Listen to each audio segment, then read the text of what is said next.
rahmatullah téléspectateur site internet Leral TV amati mbégte ak kontaante ñëw tey seen émission jotaay leer yi ñu ciy faral di dalal ay kàngami politique ay responsable politique ak képp ko xam la nga yëngu tey nañu am mbégte dalal si Pape bu askan wi bokk ci les serviteurs waa kër Pape Djibril Fall sëñ bi dañ lay bàyyi nga nuyoo waa Leral TV. waaw asalaamaaleykum wa rahmatulah maa ngi nuyu seen site bi nga xam ne mooy Leral TV di baalu ak sénégalais yëpp di nuyu sénégalais yi biir réew bitim réew di jiite ci nuyoo bi nag Serigne Mountakha Mbacké xalifa général kullu murid di ci teg yeneen xalifa yëpp di leen ñaanal gudd fan ak wér gu sax di nuyu kilifa yi diine yeeg kilifa yi. ok jërëjëf Pape nga présenté wu kan mooy Pape ak kañ la commencé politique ak ban parti la commencé ba xam Pape si Pape Djibril Fall la commencé première carrière politique am si Pape Djibril Fall la commencé wala am na fu mu jaar.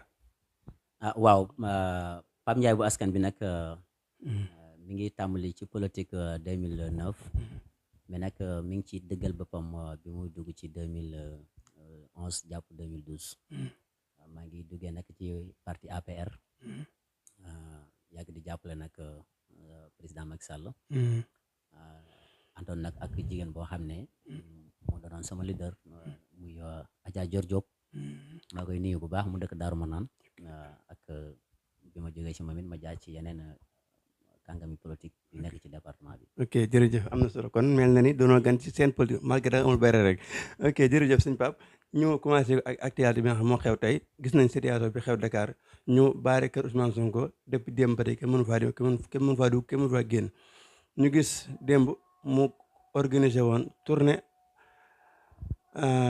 libération ñu jëlee ko Koungheul yóbbu ko Dakar baare ko këram tëj ko këram mënta ñu xëy suba situation bi changé Dakar am ay manifestation situation bi nag moo ko jàngatee.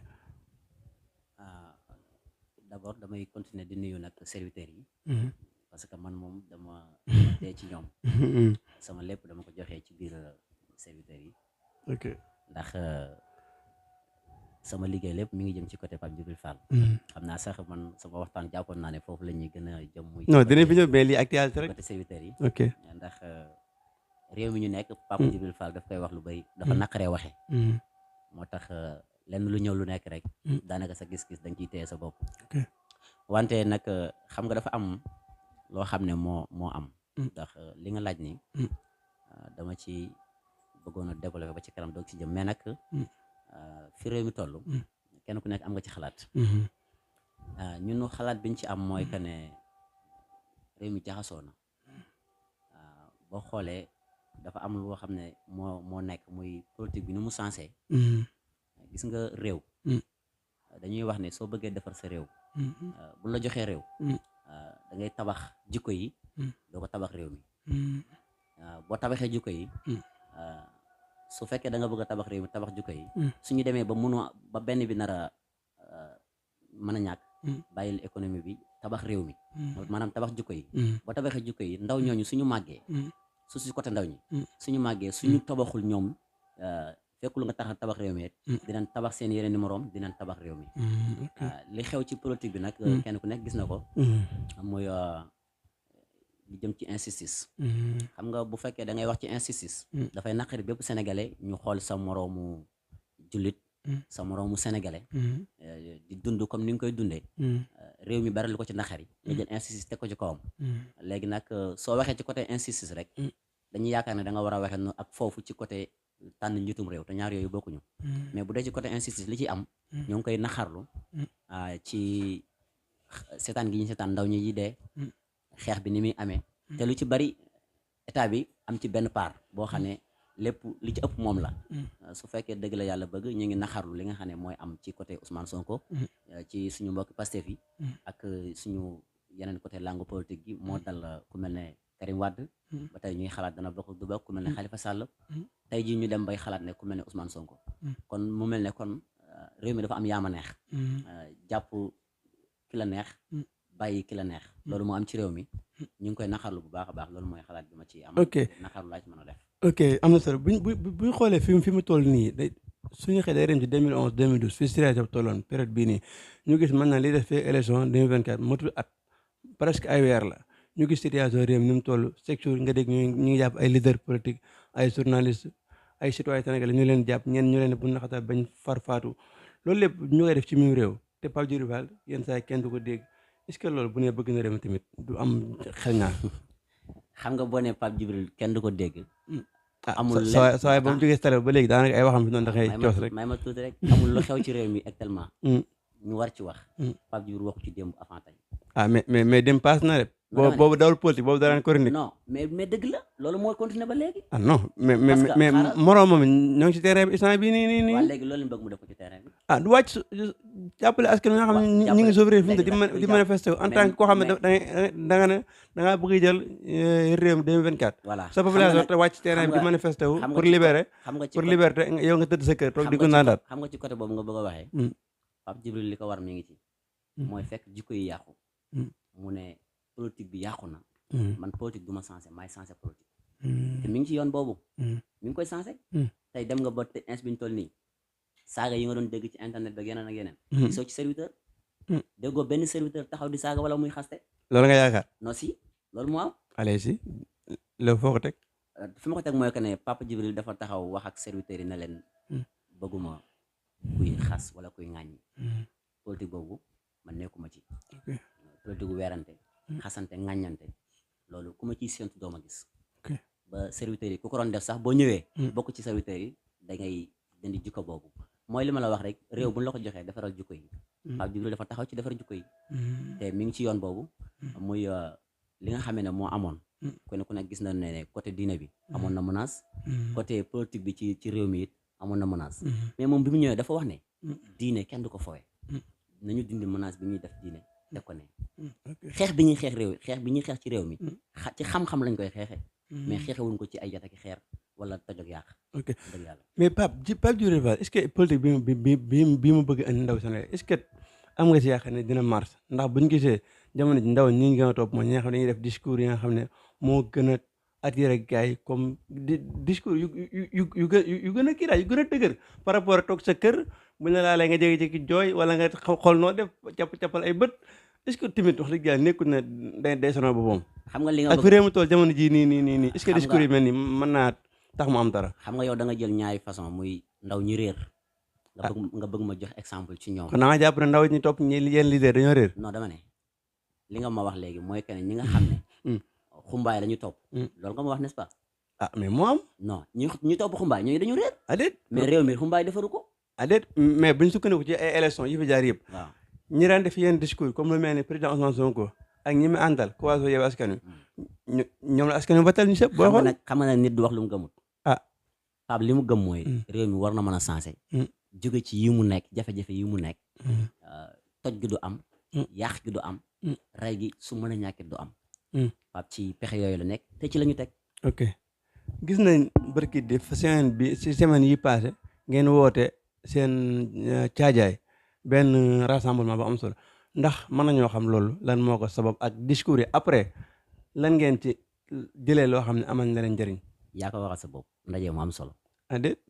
non waxal waaw rek. non allez waaw ñëw sama question rek. allez ndaje mu am solo ndax. yaa tontu question bi ginnaaw am na solo rek. am solo gi lañ si jub moo déet ndaje mi mën naa bëri ay ponk mais yéen après lan ngeen tenir loo xam ne jàpp ngeen ne lii amal na leen njëriñ wala gis ngeen ci avancement ci seen parti bi. xam nga ndaje mi li ci ëpp solo. ñi ko doon def ku mel ne Balla Gaye ma koy nuyu. ñoom dañ doon monter seen cellules rek di kafaale. wax ne cey la 6. rek xam nga serviteurs yi moom Pape wax la ñu xaar. ñëpp jóg. gis nga Touba délégation bi ñu def. bépp département boo gis Mbacké faneen ak faneen fu mu mën di doon ñu mobiliser wu. dem teewali suñu waay.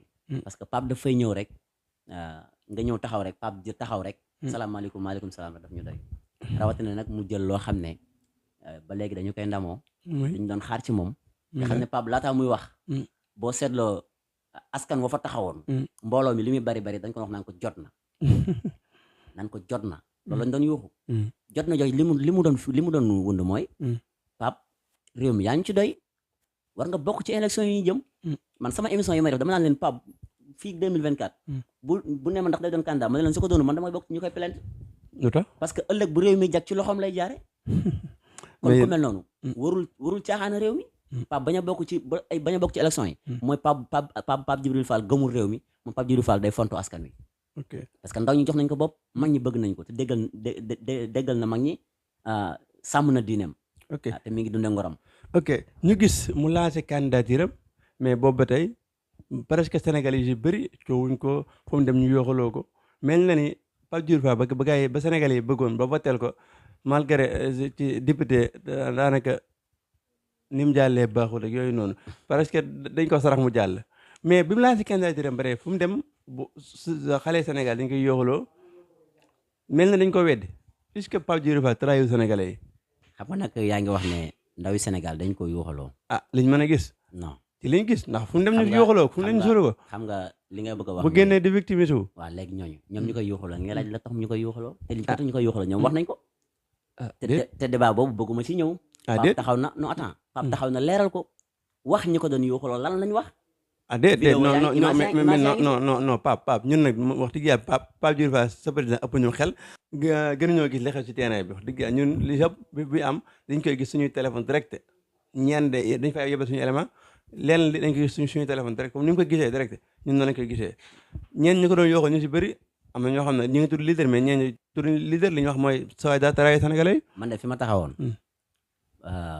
serviteurs def nañ mobilisation bu mag ba image yi foo dem gis leen ci ndax maa ngi nuyu ku mel ne Pape Ndiaye bu Kër Massar dañu ñaari Pape Ndiaye keroog ñu àndoon ci terrain bi mu defoon liggéey bu am solo ci côté serviteurs yi defal ko serviteurs yi mobilisation bi nga xam ne serviteurs yi def nañ ko keroog jàpp naa ne bëriwul ci candidat ya fa dem ku ko fa def serviteurs yi waxuma la nag coalition waxuma coalition bi ko def de ndax leen loo fa tudd coalition la muy Yewwi Askan Wi muy beneen coalition mais ñun demeewuñ coalition serviteurs yi ñoo mobilisé wu dem nekk mbooloo mu takku yooxoo yi ñi doon yooxoo Pape ñoom dañu taxaw wax ne ñun personnellement diw la ñuy topp diw moom la ñuy topp diw nangam la te pourtant bi mu jàllee ñi doon wax xam lu ñu doon wax affaire waaso nañ ko génnee ci politique bi Pape Djibril Fall loolu la wax dafa wax ne affaire waaso ak diine ñun xamuñu xeexu diine ak xeexu waaso nañ ko génne ci politique bi te pourtant ñi doon tontu naan Pape waroon wax loolu ko ci ne lu mu war a wax da nga naan affaire waaso kenn ko caaxaane te Pape loolu mooy waxam. ok am na solo jërëjëf Pape léegi ñu desaat ci ba tey soufflé gi nga xam Sénégal ñu ngi koy soufflé est-ce que nekku jot tamit ngeen xoolaat seen bopp seen doxalin ndax bu leen leeral mu ngeen demee ci rassemblement yoo xam ne opposition bi ñoo ko war lu si mel ne Yewwi Askan Wi wala yu ni mel boo xam ne président Ousmane Sonko mën naa ne bu bokk si ñu ko jiit tamit si njiit lay bokk est-ce que war leen xam seen bopp ngeen bàyyi faa dem. xam nga nag duñ fa bàyyee dem parce que fépp fu ñuy xeexee njëriñu askan wi ñun dañu ciy jiitu même bu ñu leen fay toroxal tamit askan wi jar na lu ko raw ba leen menacé de mort comme ni ko Pape Djibril Fall waxee woon askan wi jar na lu ko raw mais njëriñ loo fekkee de waa si mais suñ ko fekkewul it mu jariñ Sénégal ok Sénégal ay fekk ko ok am na solo ba tey ñu des si seen parti bi nga xam ne moom bañ ko taxawalee yàggul mais mën naa ne chaque jour ngeen dégg coow loo xam ne def ngeen ko ndax bi ngeen commencé élection locale législative yi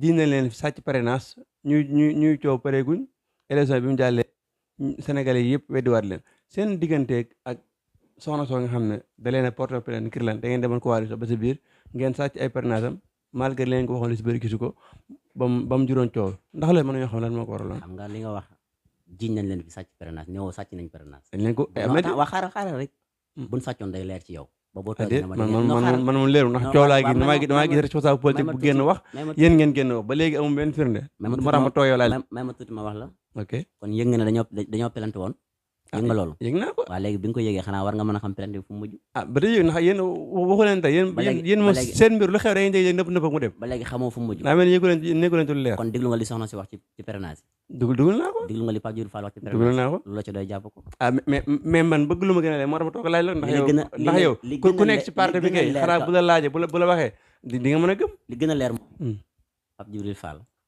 affaire parrainage du ko téye fenn ci àdduna xaaral rek la moo tax may ma tuuti ok allez dañu préparé élection mu des 3 mois Pape dugg ci terrain bi def campagne am yàlla dogal ñu jàll ensemble su fekkee da nga bokkoon ci liste ñu dem ba mu war a am benn député boobu kan la war a doon ki nekk tête de liste kon bu fekkee da nga foogoon ne yow da ngay jàlloo bum la naqari bul yàq der bul ci boole naka sudul noonu te soxna soosu dafa doon koo xam ne benn ci man dama ko yàgg nawloo mais nag affaire parrainage bi ni mu ko waxee xëy na ñàkk xam mais bu doon léegi du ko wax te nangu na ne li Pape Djibril Fall wax moo am waa si ok mais mu mel ni du moom dong ndax après élection yi seen coalition ba bëri na ay calatement coalition boobu mel ne Mor Nale dafa judd après élection mu deewaat coalition boobu est-ce que ba léegi yéen a ngi koy garder. ban calatement moo ci am ci coalition ah ana leader bi dëkkoon Diourbel te initié woon coalition bi. kan la ci xam nga ko. waaw nu mu tudd anam. léegi après. ana coalition bi moom dafa ñëwoon bokk ci coalition bi. non moom kay presque bu dee 40% moo ko def. waaj lan mooy 40%. li ëpp ci coalition li ëpp ci kii moo ko yor yéen mouvement ngeen yor. waaw xam naa bu fekkee xam naa question bi nga bëgg moom parti la yor yéen mouvement ngeen yor. waaw kon kay kooku moo leen yóbbaale da ngeen wékk ci ginnaaw. moo ñu yóbbaale. mais serviteur yi ngay dégg de. Non. parce que loolu wane na Sénégalais yi. Pape moo leen doy bu fekkee yaa ngi génn di wax ci nit ki. te ki ngay wax xoolu sax li ngay wax pour mu jëm la tontu. parce que ñun nekk ñu fi di yoo ak gengante ak tontu fii tontu fa ñun loolu du suñu affaire li ñu ñor daal mooy liggéey Sénégal te xam nañ ne Pape Djibril Fall moo ko man te incha allah 2024 mooy nekk suñu président Sénégal moom mooy remplacer Macky Sall. ok am na solo mais ba tey ñëwaat ci maa ngi tudd ba tey ñëwaat ci président Pape Djibril Fall ñu gis ay sorties yu ci biir bu génnee day mel ni day victime ci kanamu Sénégalais yi di wan ne man maay ki nga xam ne maa gën ci Sénégalais yi wala muy wan ne ñii dañ maa tooñ dem bay mel ni saaru boole lan mooy problème ak Ousmane Sonko ba mënu ko supporter dara. waaw loolu nag. dama ne woon sax ci kër Ousmane du ma ci wax. mais dinaa la ci wax tuuti muy que ne. yow xam nga ne sos dafa metti noonu nañ nangu rek. non waaw. xam nga sos dafa metti te Sénégalais tàmm na boo sosolee nit. au lieu que mu dem gëstu ji. day jàpp li nga wax. man Ousmane Sonko dafa sosal Pape Djibril Fall. lu mu ko wax. sos boobu. man mii wax ak yow moo ma indi ci serviteur yi. lu mu ko sosalee. man dama nekkoon ci coalition Yewwi Askan Wi. Serigne Cheikh Thioro xam na ma bu baax. ak ñi mu àndal di liggéey. ku mën na la ci limal ñu bari ku mel ne Fatma Mbodj Babacar Sarr. mu yore communication. xam naa leen bu baax ñu ànd liggéey man ak ñoom ñu rafetlu sama liggéey. ba coalition bi man lañ joxoon seen commission transport. ma seere ko. dara naqariwul leen ci yaakaar naa. kon su ma demee ba nekk ci serviteurs yi tey. am na lu tax. Ousmane dafa taxaw wax ne. ku àndul ak président Macky Sall. yaa ngi ànd ak ku àndul ak man yaa ngi ànd ak Macky Sall. parce que wàllu la ci boole te wàllu boobu wàlloo ngi ci moom. gis nga nag xam nga nit xool fi réew mi toll. réew mi jaxasoo. ñu boole ñaar. diina ji di souffrir teg ci nag. maanaam diina ji am ay menaces. kilifa yi kenn sañatu la wax. Pape xalaat ne kilifa yi ci lañ bokk ba léegi war nañ leen cee boole. askan wi war nañ leen a bàyyi xel. kiñ jox réew mi it war na tabax réew mi. lii mooy combat Pape jóg ne naka laay def. na fa naa fexe dem assemblée. ba man fa di kaasal askan wi. Pape jóg. Pape Djibril Fall. waaw Pape Djibril Fall jóg. dajale ay daxaaram déemam.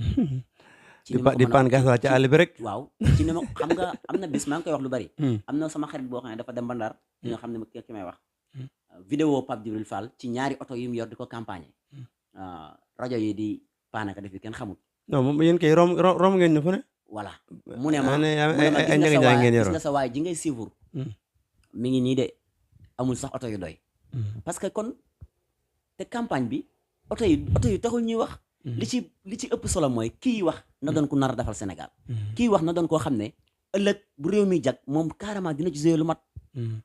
loolu moo ci am solo. yow kooku dajale lépp lu mu am. pour sonal Sénégalais yi. di dem nga xam ne tubaab bi mu fi ñëwee di wër dajut ndax pangaasuwaal moo tax mu tourné waat ñibbi. xam nga li may wax du na la fang la kenn du ko jeex. kooku nga taxaw mu taxaw ci nga gont di dem ci meeting yi moom mu gont di dem ci meeting yi ngay def say ñu dajale lay milliards jox la moom amul ko dajale li milliards. xolam la am. di jëfal askan wi te yàlla tax. jël li mu am def ci ay xaritam ak ñëpp ñëw ku ne jox ko li nga am mu def ci. demee ko campagne. loolu mu def ci askan wi. di ko demee ku néew mu bari. yow nga yor say milliards yu dajale ci ay yaama neex jox la ko. nga mën ko campagne taxaw fu la neex. suba bu la neexoon def sa meeting bu la neex. nga taxaw ne kooku mi ngi ànd ak Macky Sall te kooku di xeex Macky Sall te wax boobu Ousmane Sonko mi ko wax moom moo ko weddiwaat waaw si. mais boo waxee loolu est-ce que du dëgg ndax bu ñu xoolee. waa xaar allez-y bu doon dëgg du ko weddi. ah fu mu ko weddee. xam nga nu mu ko weddee. dañu créé F24. F24 lu muy xeex. troisième mandat. troisième candidature Macky Sall. pourquoi ñu fekk kuy jàppale Macky Sall ñu ne ko kaay xeex lañu ko.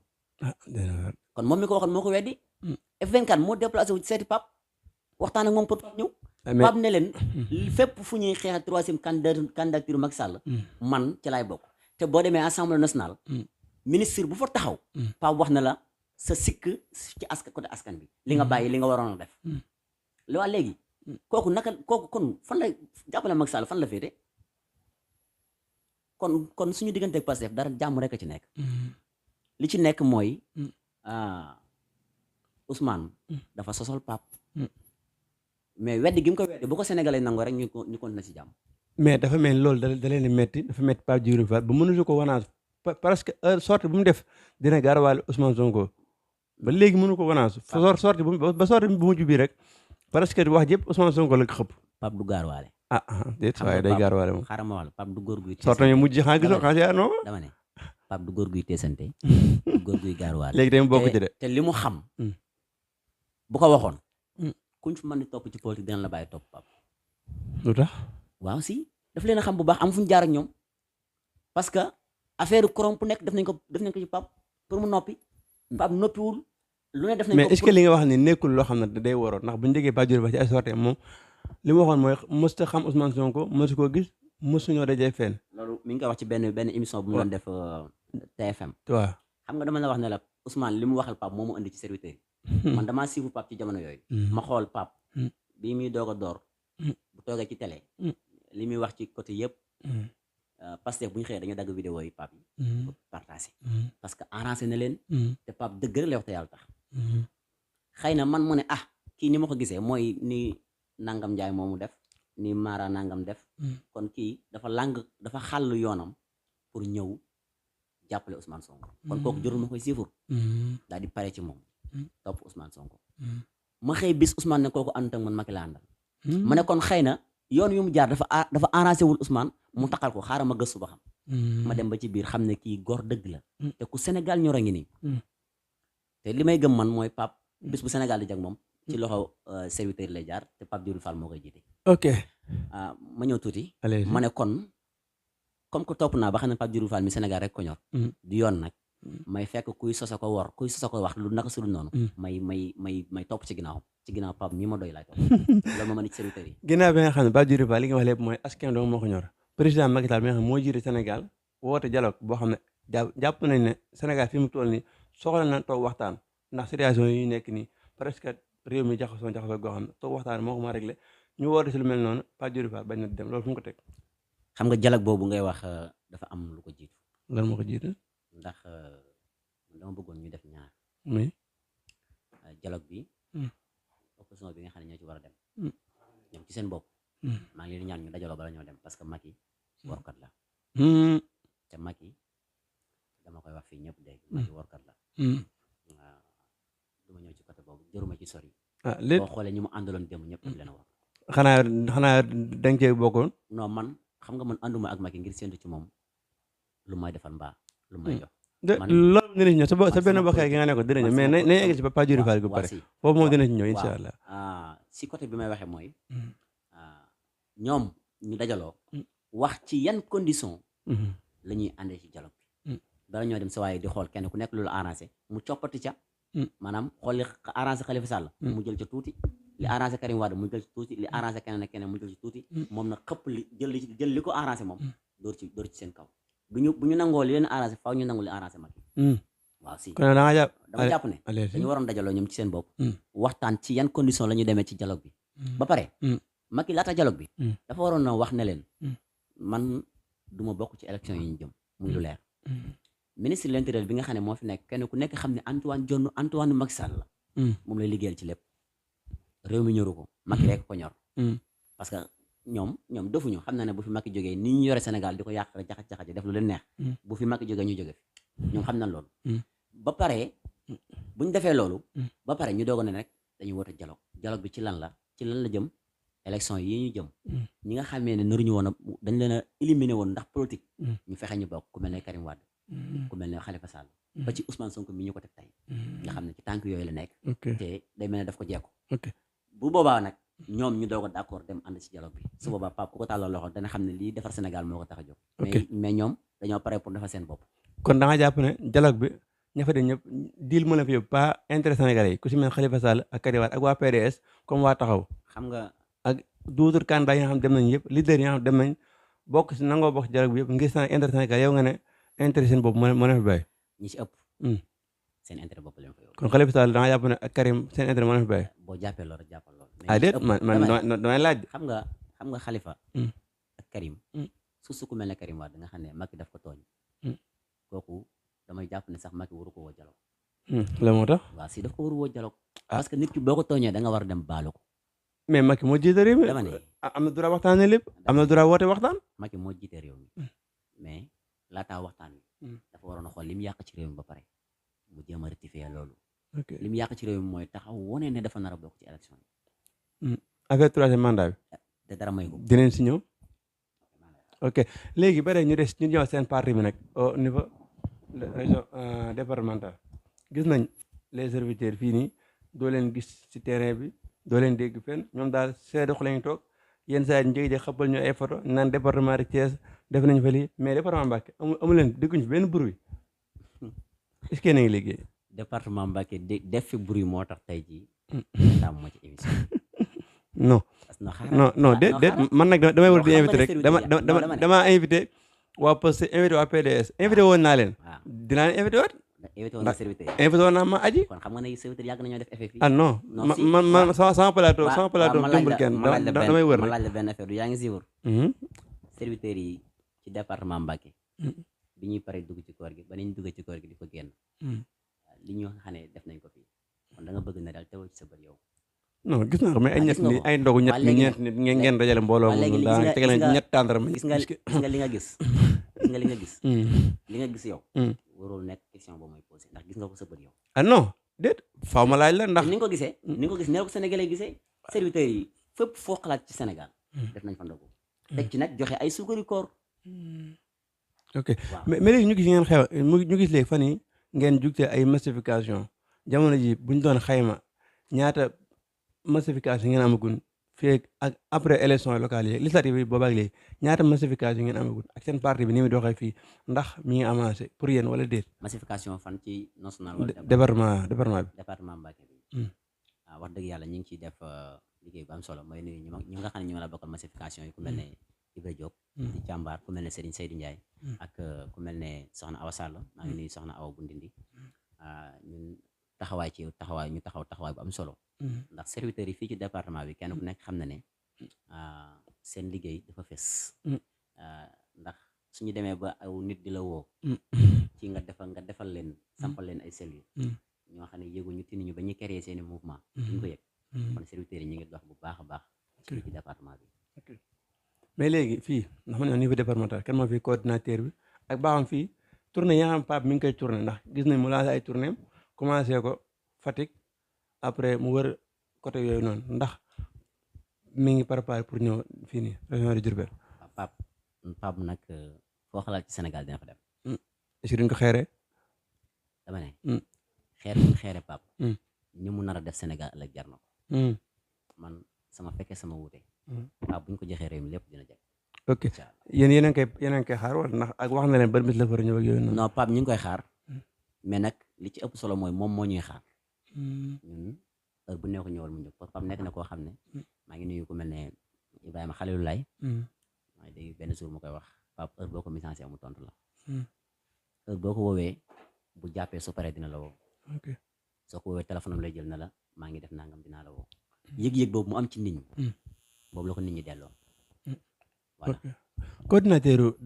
coordinateur les serviteurs fii ci département Mbacké ndax mën nañoo xam kan la wala ba léegi amagu leen fa coordinateur da ngeen ni kii noonu su ma ko noonu rek fii ci département bi amoon nañ fi benn coordinateur mu nekkoon fi doon fi liggéey ba mu solo mais nag actuellement dafa dem Dakar fii def mais ku mel ne sëñ Mbacké léegi nag ñun serviteurs yi fi nekk ñu ngi booloo di liggéey lu jariñ serviteurs yi voilà ok mais ñu gis élection législative yi nga xam moom lañ génn seen liste bi presque amu leen fi presque bu ñu xoolee résultat yi ni mu demee presque 1% sax mën naa ne amu leen ko fi est-ce que loolu si problème casting ngeen amoon wala ñi ngeen investir la nit ñi xamul wala lan. élection yi jàll. kenn ku nekk xam na ne wax naa la ko fii sànq. Pape yàlla ko dimbali. sànq ko sutura. ak it fayee sénégalais yi. sonn gi ñu sonn. mu fayee leen ku mel ne Pape Djibril Fall.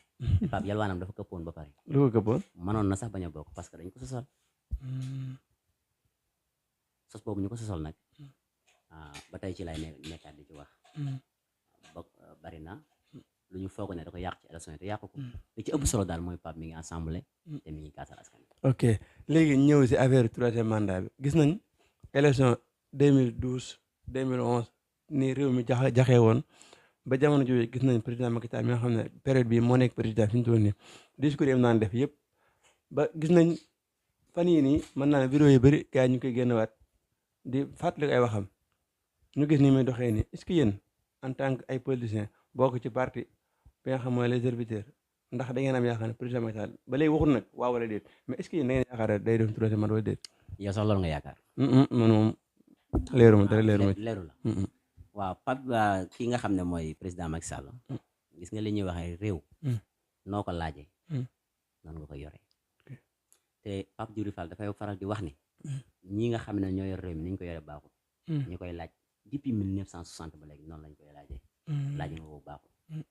kon Pape sensé na naka la ñu war a waajalee président kan la ñu war a xool mu am yan jikko la ñu war a xool ci nit ki. mu war a doon président. kon li ci ëpp solo mooy. président Macky Sall lam li woon dem. lañ ko fay tee xam nga dafa yenuwul maanaa Wade jóge fi. ñu xeex ko ngir troisième mandat. Macky Sall ñëw benn loi di ko may pour mu nekk troisième mandat. yenuwul maanaa su fekkoon nañu ko tàmbalee ci Macky Sall. keneen kiy toogaat du am droit doon def wax ci wax troisième mandat. parce que bu fekkente ne ñi ngi wax ne bi ñu def référendum loolu la si jublu woon. mais su fekkee loolu la si jublu woon waroon na ko leer ne lii mu ci jublu. pour sensé sénégalais bu ñu ko xamee duñ ko nangu. te nëbb na leen boppam. ñu ngi dalal Pape Ndiaye bu Askër bokk ci waa kër Pape Djibril Fall les serviteurs nekk fii ci restaurant nekk fii di département de Mbacké mbokk ndaw yoo xam ñoo jàppal tànk Pape Djibril Fall fii ci Mbacké ak li ko wër Pape ñu eggal suñu question bi rek mooy li nga xam ne wàllu troisième mandat bi mi nga xam ne président Macky Sall ak li ñu ci wax lépp kon su ma déggee ne waxee mooy jàpp nga ne Macky Sall daa bëgg def troisième mandat. waaw Macky xam nga nag boo seetloo bi muy doog a door ku wax ci troisième mandat lu mu lay def dafay dàq. est-ce que ni jàpp naa ne gis nga réew mi ni mu demee. ñëpp a ngi jóg ci côté am. di wax ne na dem moom la day dem troisième mandat. te Papa Djibril Fall honorable député dafa am lu mu wax. mu ne kii di Senghor. am na ñu ko doon wax ne ko bul joxe réew mi toog nga continuer liggéey. Abdou Diouf it encore noonu. Abdoulaye Wade ñi ko puusoon. ba ne ko defal troisième mandat. ñu ci bari dañoo daw ñëwaat làqatu ci ginnaaw Macky Sall daanaka ñoo koy defloo. kon ñoo koy wax. seen intérêt bopp moo tax ñu koy defloo. mais xam nañ ne troisième mandat bis boo ko Macky Sall tuddee. dina bari lu mu yàq ci réew mi. ok te nag réew. jàpp naa du la ko jox nga war ko defar. war a tabax réew. ba bis ñëw nga wax lu war a toj réew mi. te loolu su ko waxee mooy ndaw ñi jóg leen yàq réew mi. ok ba tey Pape am na solo jërëjëf léegi ba tey ñu des ci wàllu question wàllu ndaw ñi gis nañ jamono ji presque jàpp gi bëri na ci réew mi trop presque mënoo xëy bis te dégguñu ne arrêté nañ kenn rawatina parti bi nga xam mooy Pastef mu mel ne cible la xawma en tant que koo xam ne président Pape Djibril Fall ndaw la ñuy jàpp ak réew mi toll jamono ji mais mel na ne moom intérêt la gën a jiital ka intérêt population bi ndax génnoon def ci ay discours soutenir Pastef ci jàpp gi leen jàpp fi ñu toll nii mais dafa toog rukam rek di nekk ci partem di profité ci occasion bi ngir mën a gagné ngir mën a remplacer Pastef jàpp naa ne presque Ousmane Sonko bokkee da ko yàqal. Ousmane mënul bokk ba yàqal Pape Djibril. parce que Pape ndaw ñoo ko jox bopp. beneen bi ci des ci côté bi nga waxee sànq muy ndaw ñi. man dama bëgg ndaw ñi ci seen bopp. yeew. dañuy nelaw. waa si am nañu bari nañuy nelaw. lu tax nga wax ko. parce que gis nga man du ma basé wu ci waxi kuy jabaluse wala koo xam ne yaa ngi ci sa ruq rek def benn audio wala benn vidéo jublu ci taal Sénégal. kon na nga jàpp Ousmane Sonko day jàppale. non tudduma Ousmane Sonko. ah mais moo fi nekk de fi mu toll nii mooy chef de l'opposition. ma ñëw xam nga am na ñu nekk bitim réew. tout le temps nga gis leen ñu def benn vidéo wala benn audio. wax ne ndaw ñu jóg leen taal réew mi. am réew boo fa nekkul. bu d'accord sa yoon newu ci. doo xool li koy defar nga di ko wax. parce que sa yoon newu ci réew mi yaa ngi ci beneen réew jàmbur. léegi nag man mi nekk ci réew mi maay xool ba xam li fi nekk ak us néew. comme depuis 1960 ba léegi ñuy jàmbat ne li ñu war a am ci économie doyut. li ñu war a am ci tali. li ñu war a am ci liggéey. li ñu war a am ci njàng mi. faj mi dara doyagu ci. léegi nag li fi nekk ak us néew boo ko yàqee. tey yaa ngi wax léegi ci côté manifestation yi am Dakar. bu amee kenn du liggéey. léegi loolu lan la mën a yàq ci réew mi. ñuy taal ay taxa ay bis taxa dem dikk ak BRT loolu ñu koy yàq. loolu état moytuwu ko. opposition bi moytuwul ko. te ñaar ñëpp ko war a moytu. parce que amul leen njariñ.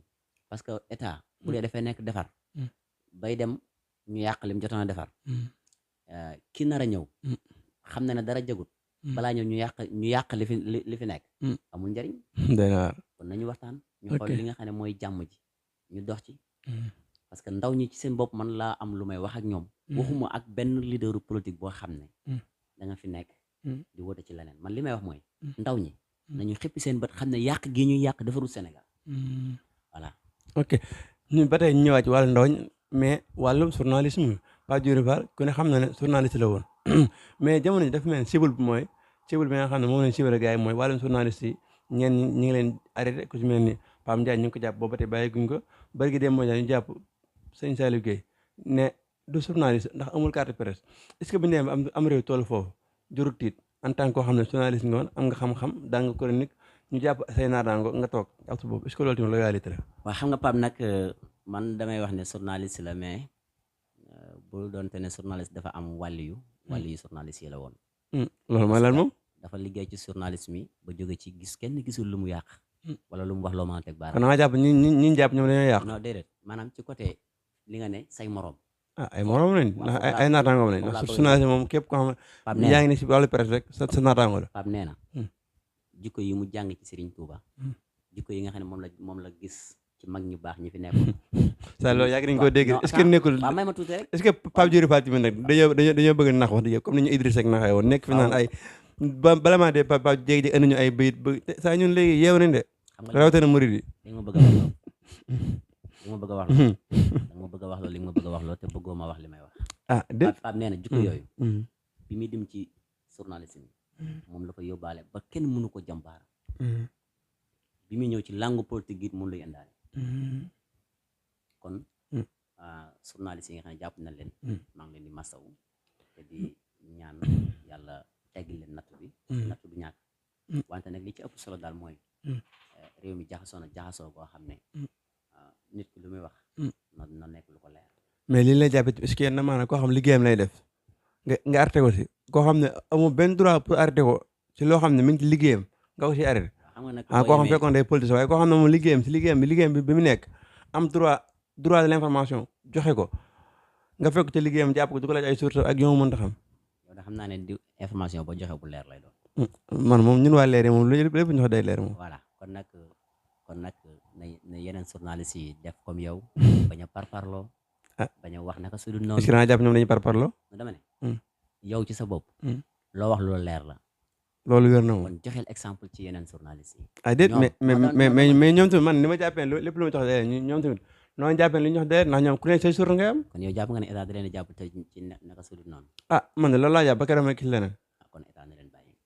ok loolu dana war allez léegi nag ñu ñëw si dernier point bi nga xam mooy affaire Adji Sarr Ousmane Sonko depuis mu mat ay at a ngi nii depuis 2021 ba tey ñuy coow Adji Sarr Ousmane Sonko procès dina am wala du am procès du am dina am ba léegi ñu gis ne barki Demba Ndiaye àtte nañ Ousmane Sonko ba tëj ko procureur joxe na affaire ba ne Ousmane Sonko nañ ko tëj 20 ans mu tëdd 10 ans ferme ñu amande ko 200 milliards 500 procès bi depuis mars 2021 ba tey ni mu doxee nag nga gisee en tant que koo xam opposition nga bokk nag. waaw man maa ngi ci opposition bi. nee nga ay opposant ngeen ci dellu ginnaaw. opposant pas radical. gis nga ci affaire Adji Sarr Ousmane Sonko xam naa ne sax man sama xam-xam bari ci man li ëpp li may suivre mooy luy defar Sénégal li ëpp li may suivre mooy coow lu am njëriñ mais Adji Ousmane ku nekk am nga ci xalaat man nag damay fàttali ne boo xoolee histoire yi nga xam ne am na nga xam ne famille daf koy jël di ko xeex nit da koy xeex ak nit ba ay doomam ñëw di ko xeex ba ay sëtam ñëw continuer ci xeex boobu ba mu mel ne lu jur guerre ci yenn réew yu bëree bëri histoire jigéen a ko indi kon coowul jigéen lu ñu war a moytu la Adji nag ak Ousmane sama xam-xam da cee bëriwul mais procès bi ni mu demee gis nañ keroog ca saal ba nam demee woon Ousmane Sonko ñëwul la ma waxoon loolu la def mais Ndeye Khady Ndiaye ma fa nekk ak état bi mu tolloon ay avocat di demande renvoi mais juge bi ak ñi nga xam ñoo fa teewoon pour àtte dañoo bañ rejeté ko bi si procès ba ni mu demee lépp yow nag nga boo ko jàngat nag nga ko jàngatee. xam nga nag fi ñu toll nii fi réew mi toll. boo nee Ousmane Sonko Adji Sarr procès ba suivre ma ko. dañ ko gëm. ah day naqaree gëm nag. man nag xanaa dugg ci groupe WhatsApp. laal benn vidéo mu wax ci. ma sote ko jàll. parce que amuluma njariñ. kon suivre ko. déedéet dëgg yàlla Adji Sarr Ousmane Sonko. suivre ma ko. la fa amoon xamoo dara. procès bi day am na lu ma si jot a dégg nag comme. di ma la wax. léeg-léeg nga laal benn audio wala vidéo mu wax lu jëm ci procès bi. te daanaka du ma ko àggale. ok mais ba tey gis nañ si témoin yi comme lu si mel ni Adji Sarr procès bi noonu def Adji Sarr mën naa ne comme ni ko ñëpp waxee procès kii la woon comme ni ko nit ñi waxee maanaam procès pour noonu la woon ndax dégg façon baat yu vulgaire yi nga xam moom doon joxalante ci biir salle ba ak témoin ya fa nekkoon. waaw xam nga nag loolu moom. ci réew moo xam ne mën naa ne am nañ kilifa din yu baax yu fi tëdd ñu fiy def saar yu mel nii. xam nga nag loolu moom gars yi maa ngi koy dégg sax ñuy wax ne ci journal bi l'Observateur bi mu xëyee ci loolu la bind. mu wax ne daanaka procès bi affaire porno la woon. mais nag loolu bëgg a indi xelu nit ñi. ne li am ci procès bi ci wax ju ñaaw mosul am tribunal. mais tribunal ku ne xam ne noonu lay doxee. li ngay wax juge bi dala boo ko junjee sax danaan la àgg ci direct. loolu ku dem tribunal di seetaan da ngay xam ne lii ne la demee. li ngay wax boo ko junjoon sax mu ne la àggal ci li nga bëgg a wax. question yi mu lay posé noonu mu la koy posé day bëgg nga tontu luy dëgg. côté boobu noonu moom ci côté boobu damay jàpp ne. ok li ko juge yi doon laaj. la def xëy na. mais ñu doon xaar preuve mais ba léegi dégg ñu fi benn preuve gis ñu fi benn preuve loolu benn audio boo xam ne Maître El Hadji moo ko teg ne Ousmane Sonko nee na daa yàkkamte procès ci koo xam dañ ne woon am nañ ay vidéo ak i audio mais ba léegi gisuñ dara. xam nga Sénégal moom xaaru woon procès bi. ah lu tax. Adji ak Ousmane. ñoo doon xaar procès bi ku nekk di xëy na. mais 2021 ba léegi 14 personnes des ngeen xaaruñ procès. non xaaruñu mosuñu ko xaar dama ne. lu tax. waaw parce que ñoom ñaar. kenn ku nekk yaa xëy wax ci procès bi sénégalais yi ne la ay ca. pare nañ pour xaar la ci. mais amul benn sénégalais bu tam taxaw naan nañ dem procès ñoom ñaar ñoo doon diyo ku ne daan sa morom procès ba procès am. mais waa kër Adji Sarr yi ay waa kër Ousmane Sonko ñëpp ku nekk li nga wax leer na ak opposition ñëpp li ñu wax mooy projet politique la dañoo bëgg liquider opposition waa kër Adji Sarr yi ne Ousmane Sonko moo fa dem nangam yooyu noonu. Ousmane Sonko moo dem fan. moo dem sa biir salon waa ñi jàppale Adji Sarr ñoom loolu la ñu wax. Ousmane Sonko moo dem sa biir. waaw loolu moom Ousmane ko wax na ko mu dégg. ok Ousmane. nee na moom dem na fa. ndax yow da nga jàpp ne viol am na fa. lu fa am lan. viol. loolu yàlla rek xam. mais yow en tant que koo xam ne doomu aadama am nga xel di xalaat. waaw léegi man li ma xalaat man ci sama bopp mooy. la fa am. Ousmane ak Adji. ñoo war a gën a wax nit ñi benn wax. ok benn wax bu buñ ko waxee. ñu jàpp ko waaye bu Ousmane waxee Adji wax. mënoo jàpp Adji. di bàyyi Ousmane. ñuy xaar résultat verdict bi pour mu leer juge bi joxe verdict bi carrément mu officiel benn yoon le premier lan ngay xaar ci réew bi ak situation fi mu toll jamono jii nii. xam nga nag yow man. maa ngi dem ci émission bi rek. da nga fekk li nga xam ne moom laa siifur xam ko nga bàyyi ko fi. mais li muy actualité mais man li ma jàpp ma actualité man ci sama actualité man. mooy li ma xam ma wax ci. mooy loo xam. mooy ci côté sëriñ bi. mais loolu li ñu wax daa doyut wax nañ ci boobu ba tey ñu ngi ciy wax. mais lii xam nga jamono li ma actualité li ma ëpp fi mu doon nii. dama ne. man ci sama bopp man li ma xam. yaa ngi ko fi bàyyi di ma wax loolu ma xam. non loolu wax nañ ci. parce que le premier moom lu nekk suñu kanam la. en tout cas li ñu ñaan mooy na réew mi ànd ak dal. di ñaan yàlla def ci jàmm. ok ba tey kon ñu ñëwaat seen dernier seen parti bi comme ni ñu ko waxee woon gis nañ ngeen lancé tournée malgré ba gars yi tournée yéen tournée wala ngeen bàyyi ba nit ñi toog ngeen bëgg a tourné bàyyi bañ fakkatal Ousmane Sonko ngeen xam ne yoon wi war naa leer ndax ñi mu leen bokk Ousmane Sonko yoon wi ngeen bëgg a jug dara ci dem yàlla ba ngeen paan gaasal ci yoon rek léegi seen lancé nemmeeku xaw ma nemmeeku xaw ma nu ngeen ko tuddee noonu mais loolu nag ngeen ko initier ak lan ngeen ci préparé lan ngeen ci xaar. xam nga nag yaa ngi ne bi gars yi tourné woo. Pape keroog bi ñu ko joxee réew mi. dafa solaat bi nga joxee bi ñu ko joxee. mandat député incha allah day am sax nag. bi ñu ko joxee mandat ci élection législative yi. dafa solaat dalam fu mu taxawoon mu taxawaat. ne leen. dama fi ñëwoon laaj leen ngeen jox ma. dama fiy ñëwaat laaj leen seeni soxla. ginnaaw bi ma leen mastawa ci coono bi ngeen dund ba pare. dama ñëwaat laaj leen seeni soxla. kon Pape nelawul. tëddul. maanaam léppam delluwaat na ko askan wi. parce que boobaa léegi mi ngi gëstu ci jafe-jafe askan wi. lim ci xamoon. mi ngi koy wax lim ci xamoon mi ngi gëstu pour xam ko te xam na ci nag actuellement ku xam réew mi la. mais Pape ñun dañ naan dégg Pape Djibril Fall bu bëri wax bu nekkee sa télé ba mu daan liggéey day toog di génn ay idées rafet mais dëpp ma ñu ko doon xaar ñu jàpp ne soo waay ba demee assemblée nationale dina gën a apporter askan wi njëriñ mais mel na ni dema ko fa amul benn njëriñ. xam nga su ma la waxee dëgg rek te yàlla tax te ci li ma gis man. député yi nga xamee ne ñi ngi assemblée nationale. amu fa benn député bu bokk ci benn coalition. buy wax.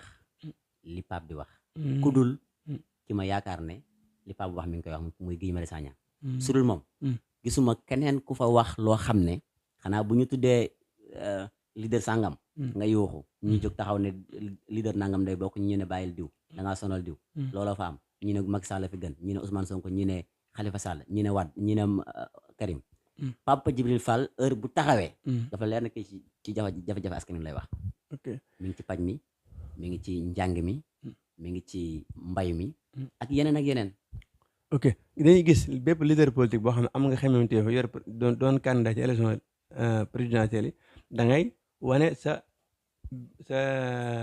li nga xam ne moom boo yor réew moom nga koy liggéeyee mais Pape Djibril Fall ba léegi xamaguñ lan mooy li nga xam moom la am yaakaar lu mu ñu tegal ci taabal ba léegi xamuñu ko saa day toog wax rek ay idées yi toog jabatu yenn saa yi mu jooy yenn saa yi mu moom daal kenn xamul ban saa nit daal wax dëgg yàlla saa buñ xëyee mu ñuul buñ xëyee mu weex mu ñëw andi ñu ay béy te ñun lii ñun daq ñoo jàng wala tamit. ok allez-y jërëjëf Pape am nañ mbégte ak kontaan doon daal léegi dañ lay bàyyi sa dernière question rek ba nga xam ne si Pape Djibril Fall am nga xamante ñu laajal te laaj ñu ne ko nga tàggoo waale rek. waaw di sant Leeri TV. ndax la lépp di leere xëy na. dañ ñaanal nag seen liggéey bi. dem ba mu ngeen am ci lu gën a kawe seen jort. di ñaanal nag suñu xalifa bi Sëriñ Mountakha. ak yàggam fi lool. xalifa yi ci des yëpp bàyyiwuñu benn xalifa. sama kàddu gu mujj moom xëy na man li may wax rek tout le temps. ki ma xam. mooy Papa Djibril Fall. moom laa siifu. ci moom laa mën a wax. waaye nag damay dénk ndaw ñi rek. ñu xam ne Sénégal ëllëg bu jagee. ñun la jagal. lu fi yàqu it ñun la yàqu. bu ñu dee def nag ku toog bay dem. yàq li fi nekkoon. kuy laaj. yàq li fi jotoon a nekk. ñun Sénégal du weesu fii mu nekk parce que ku toog yaa ngi jëm ci leneen ak leneen. jafe-jafe yoo xam ne li fi nekkoon 1960 ba léegi la. kon nag may wax ndaw ñi ñu ubbiwaat seeni bët. moytu yenn jiyoloo kàddu yi. xool li nga xam ne mooy defar Sénégal ñu nekk ci. di soññiwaat serviteurs yi nga xam ne ñoo nekk ci département Mbacké. damay wax ne département yëpp am njariñ. yëpp am solo. yëpp a liggéey mais ki gën a war a liggéey mooy département Mbacké. te incha allah dinañ ko wane ba ñëpp gis ko. ndax élection yi ñu jëm. Sénégal yëpp dañu am surprise. surprise bi mooy fépp fu ñu dem ci Sénégal. Pape Djibril Fall am fa loo xam ne. leader yi doon laaj. kenn du ko fa am parce que dafa ñëw ngir sauver langue politique yi. sauver Sénégal. sauver askan wi. kon ñu ngi jaajëfal Leeri TV. di nuyu nag maa aji mi nga xam ne moo ñu boole. waaw di ko sant bu baax ci taxawaayam ci serviteurs yi fii ci département bi. ak mën a xuloo ak ñi mu ko bokk bañ ko yeb rek. moo tax maa aji bañ ko yeb di jàmbaar. te xam li mu somb lan la ndax Papa Djibril Fall cooma du ko jàppale. koo gis mu ne ci ginnaawam rek xamal ne am na lu mu denc ci xam-xam. ñu ngi ñaanal jàmm xewal bi sax daal. jërëjëf jaajëf. jërëjëf Pape Ndiaye bu askan wi nekk ci les serviteurs moom lañ àndaloon ci suñu émission bi nga xam moo jotaay leer yi di am mbégte ak kontaan ci ñi nga xam ne moom lañ àndaloon ci caméra bi ko ci mel Sa Touba ak ñëpp ñu àndoon ci équipe Leral TV bi yëpp ñu ngi leen sant di leen gërëm di leen jox rendez-vous ci beneen émission di gërëm nag comme ni nga ko waxee maa aji ndax moo ñu boole ndax moom la njëkk dalal suñu plateau ci waa Kër Pa Diouri Fall di gërëm ñëpp jërë ngeen jëf ci beneen émission wasalaam ok